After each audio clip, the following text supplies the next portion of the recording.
नमस्कार मित्रांनो, यंदाचा मान्सून महाराष्ट्रासाठी एखाद्या रोलर कोस्टल प्रवासापेक्षा कमी नव्हता।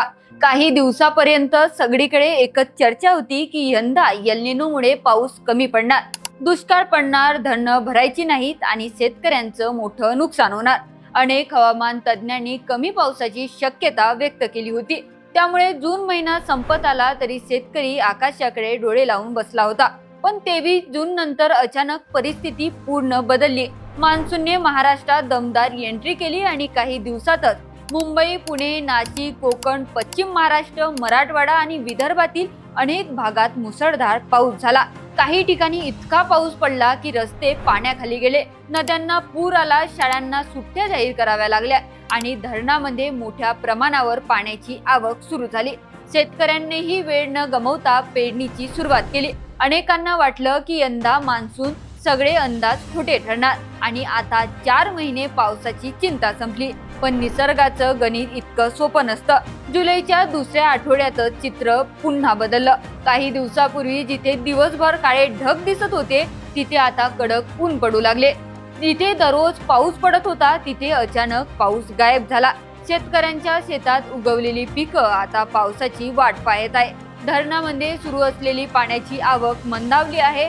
अनेक ठिकाणी माती पुन्हा कोरडी पडू लागली आहे।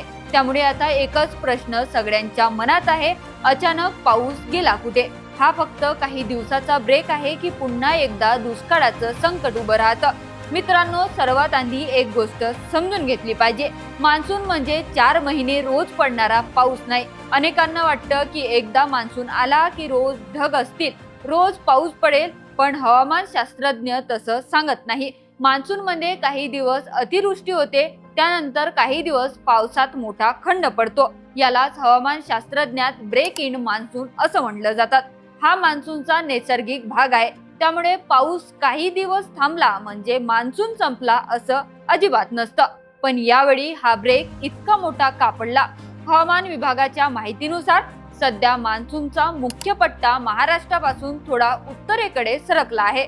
त्यामुळे महाराष्ट्रात पाऊस पडणाऱ्या हवामान प्रणालीत कमकुवत झाल्या आहेत। दुसरीकडे पूर्व भारतातही काही राज्यामध्ये मात्र अजूनही मुसळधार पाऊस सुरू आहे। म्हणजे पाऊस संपलेला नाही, पण त्याचा जोर सध्या महाराष्ट्रावरून दुसरीकडे सरकला आहे। आता दुसरा मोठा प्रश्न म्हणजे एल निनो। सोशल मीडियावर अनेक जण म्हणत आहे की एल निनोमुळे पाऊस गायब झाला, पण प्रत्यक्षात तसं नाही। एल निनोचा परिणाम संपूर्ण मान्सून हंगामावर होऊ शकतो। मात्र एका आठवड्यात पाऊस थांबण्यामागे फक्त एल निनो जबाबदार असतो असं म्हणणं योग्य ठरणार नाही। समुद्राचं तापमान, वाऱ्यांची दिशा, कमी दाबाचे पट्टे, अरबी समुद्र आणि बंगालचा उपसागरातील बदल या सगळ्या गोष्टी मिळून मान्सूनचं गणित ठरत असतं। आता सर्वात महत्त्वाचा प्रश्न, पुढे काय दुष्काळ पडणार का? सध्या तरी भारतीय हवामान विभागाने तसं कोणतंही चित्र व्यक्त केलेलं नाही। त्यांच्या अंदाजानुसार हा तात्पुरता ब्रेक असून पुढील काही दिवसात पुन्हा पावसाची अनुकूल परिस्थिती तयार होण्याची शक्यता आहे। मात्र पुढचे 8 ते 10 दिवस शेतीसाठी अत्यंत महत्त्वाचे असणार आहे, कारण सोयाबीन, कापूस, तूर आणि मका या पिकांना या टप्प्यावर नियमित ओलावा मिळणं गरजेचं आहे। जर पाऊस आणखी लांबला तर काही भागात दुबार पेरणीचं संकट निर्माण होऊ शकतो। धरणाची परिस्थिती ही तितकीच महत्त्वाची आहे। सुरुवातीच्या मुसळधार पावसामुळे अनेक धरणांमध्ये चांगला पाणीसाठा झाला असला तरी पाऊस दीर्घकाळ थांबला तर पाण्याची आवक पुन्हा कमी होऊ शकतं। त्यामुळे शेतकरी, प्रशासन आणि सर्वसामान्य नागरिक यांची नजर आता पुढच्या पावसाकडे लागली आहे। एक गोष्ट मात्र नक्की, हवामान आता पूर्वीसारखं राहिलेलं नाही।